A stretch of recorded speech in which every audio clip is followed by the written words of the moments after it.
Why do you want them to listen to your podcast? So that when they think about starting a business, they've got the content that is pointing them in the right direction. That is such a valuable piece of advice there. The change in mindset makes a massive difference. Welcome to Aussie Lawn Stars.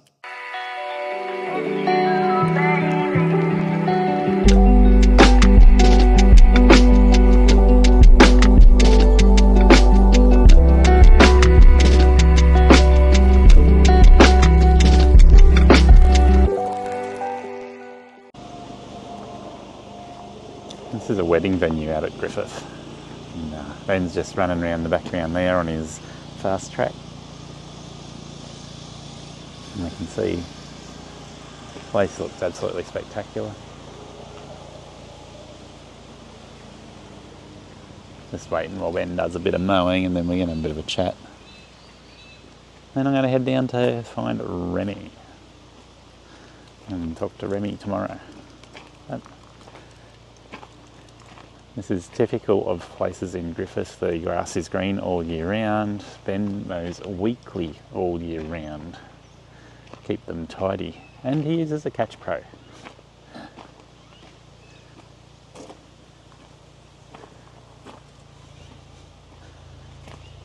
So, exceptional quality work done at its finest.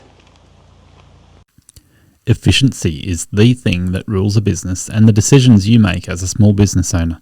Right Mowers give you the options in their product lineup to match efficiency with size, fuel usage and the type of jobs you want to target, from catching to mulching or side discharge, from roadside verges to acreages and manicured lawns to 6 feet tall and super long. I've been using the Right Stander I 42-inch with a Catch Pro for manicured areas and the Stander ZK61 to maximise productivity for large open acreage mowing.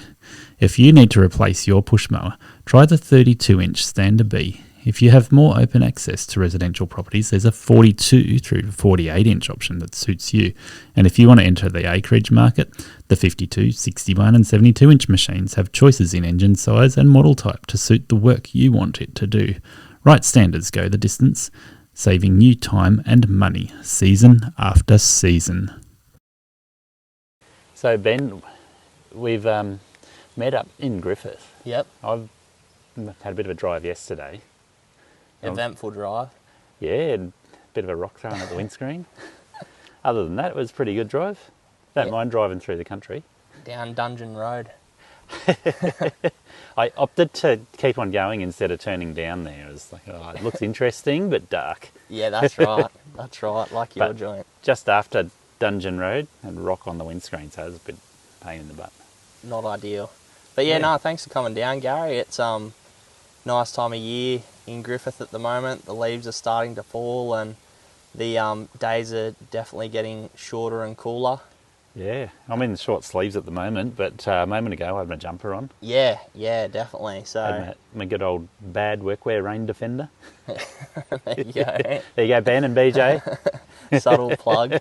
That's right. Had the Catch Pro going before. That's it. So yeah. Yeah, I got a bit of footage of you running around on the Catch Pro and the Very good. Hustler. So. Look all right.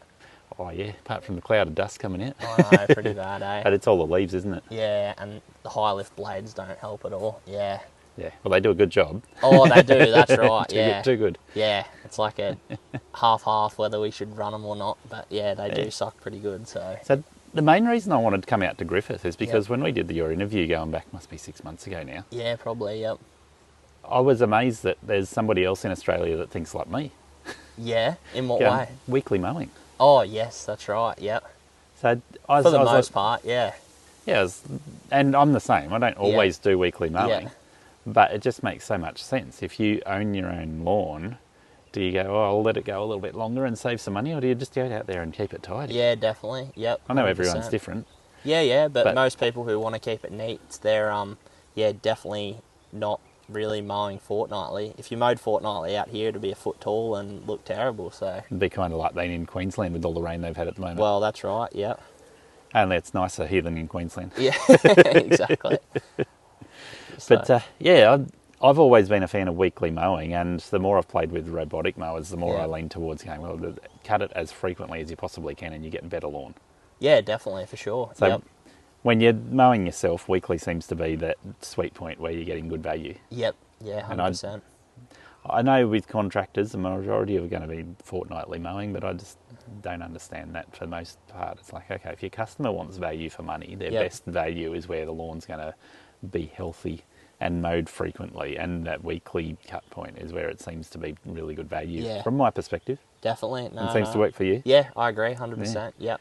For the most part, obviously everyone's got a budget, but Yeah. yeah, if like most people who take pride in their homes, like if they were going to be doing it themselves, they wouldn't be doing it fortnightly, and it's no different with a contractor.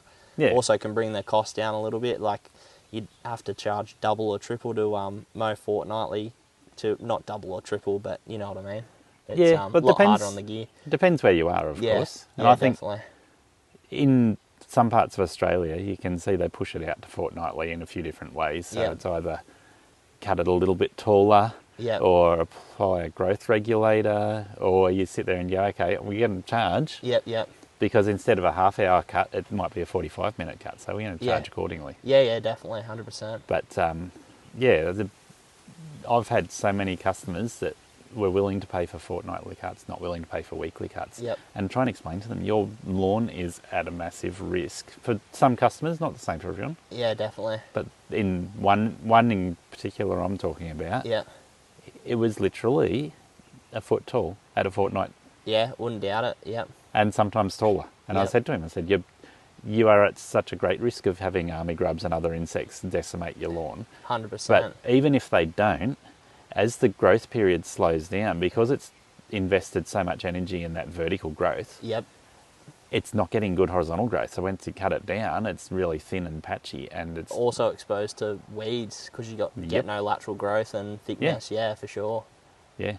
Nothing's So tight, and yeah. I know a lot of fortnightly cuts, you still get a fair bit of lateral growth. Some of them more so than others, but that one in particular, and a number of lawns in my area, they were losing their lateral growth because they weren't cutting weekly. Yeah, gets wispy, thin. Yeah, it's same up here. Yeah, Yeah. for sure, definitely. So I know some lawns will go longer in between, but I think for the majority of Australian conditions, it would just make a lot more sense to go to weekly cutting. Yeah, for sure. And I mean, it also gets to a point at certain times of the year where it can be backed off for sure. Yeah. But, yeah. Yeah, well, we were talking about that last night. I Yeah. think in my area, most people do 20 cuts a year if they're doing fortnightly. Yep. So if you do fortnightly all year round, that would be 26 cuts a year, which would Yep. account for about 3 months where you're either not cutting at all, Yeah. or a little bit of tapering off on either side, and Yeah, bit then of reduced edging. cutting through winter. Yeah.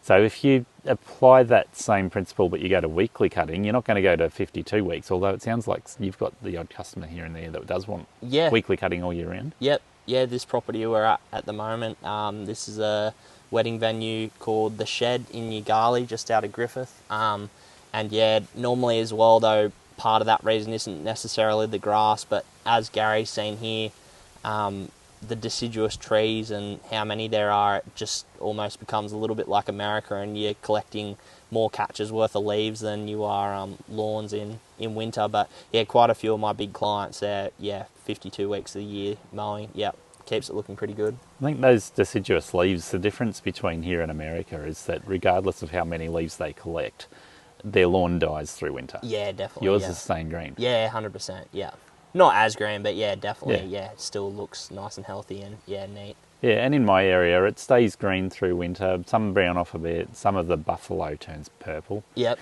yeah. But yeah, most of them stay green if they're kept reasonably tidy. And if you have too many leaves falling on them and you don't collect the leaves, then you run the risk of the lawn dying because of the lack of sunlight. Yeah, for sure. Yeah. So I'm going to disagree with you here. I'm happy to mulch the leaves instead of collecting them. yeah, I don't blame you. That way the leaves help to give some nutrition back to the lawn. Yeah, no, 100%, definitely. But yeah. That I think that also comes down to, I mean, I guess you can mulch anything, but you get some trees like these plane trees over here, and they're a messy tree. Yeah. Whereas some of these small leaves are a little bit easier to break down, and sometimes I just do what the client would like done, but all depends on the property.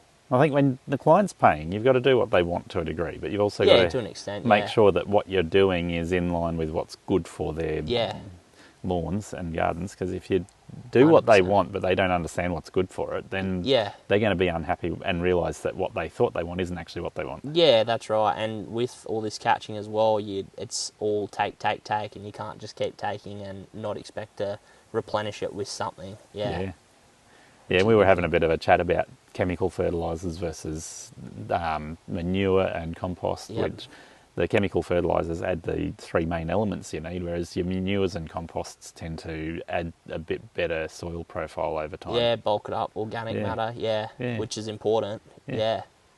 So the other thing I've noticed around here, and you've been showing me this morning, you've got the Murrumbidgee flows not too far from here. How far out would it be? Probably about 35k south of here. Yeah, okay.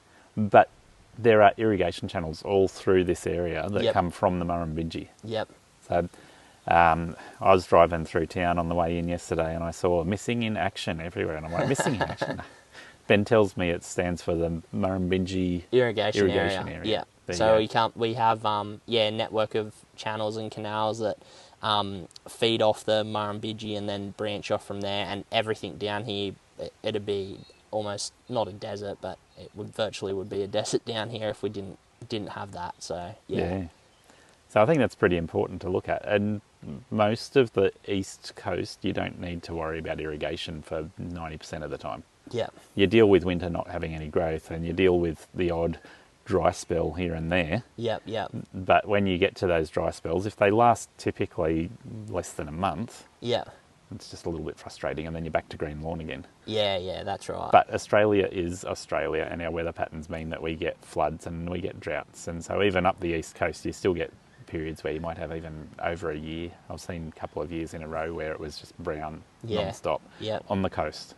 Yeah, 100%, definitely. So then you start to appreciate places like this where the irrigation is set up and working well. Yeah, definitely. Yeah, they've got it pretty dialed in. I mean, people from here probably don't realise what everyone else has got, but just everywhere's all pop-ups and reticulation, as the guys from WA say.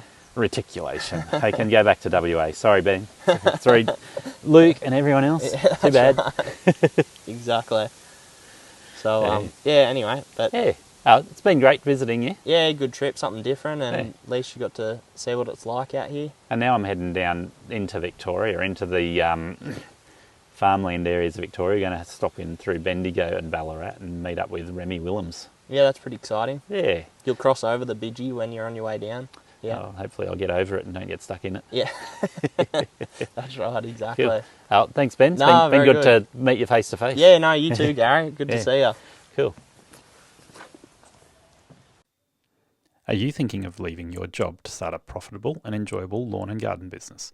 Aussie Lawn Stars shares stories, lessons and advice to help you grow a healthy, productive, efficient and sustainable business.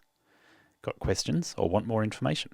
Contact Aussie Lawn Stars at iCloud.com or reach out to Gary Ashton on Facebook or Messenger for personal help. But beware, your question may end up in a podcast episode. For business coaching that ensures the right mindset and decision-making approach, check out Think Tank Coaching. Their website is https://thinktankcoaching.com.au. They've been instrumental in helping me and can guide you towards achieving your business goals. You can also email them at thinktankcoaching@outlook.com. Need to set up best practices for bookkeeping, accounting and business structure? Contact Adrian from Prosper Financial at 02 4977 3363. And don't forget to join Lawn Mowing Contractors Australia and Australian Professional Lawn Contractors Facebook groups. Great supportive communities focused on our industry. Thank you for listening to Aussie Lawn Stars. Please remember to rate and review the show on the Apple Podcasts app or the player you use. Exciting new shows are released every Monday. Make sure you follow or subscribe to hear the next episode.